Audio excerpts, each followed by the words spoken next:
Guys, in this video we are going to look at Notion automations and start with a complete easy basic automation. So what's the idea? The idea is you have an onboarding database, and if you change the onboarding status to done, then the automation will take this project, enters the date on which it was onboarded, and adds it to the active client database as you just saw, and the client status automatically is in progress. So super easy one, but it's really useful, for example, for onboarding clients. So how does it work?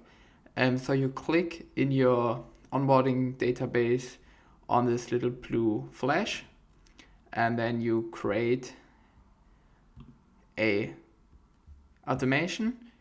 In this case, if the onboarding status is set to complete, the trigger is add page to this database, which is called automations active clients, and as name, take the triggers page project. The trigger page is the automations onboarding page, and as client status, set in progress.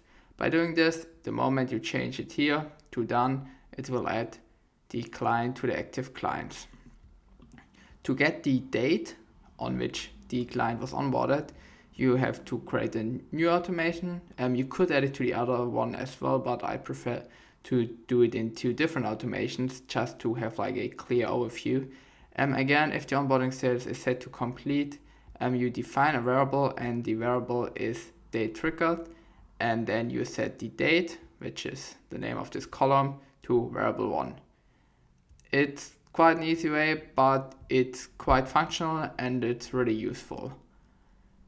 I hope this video helped you. Thank you so much.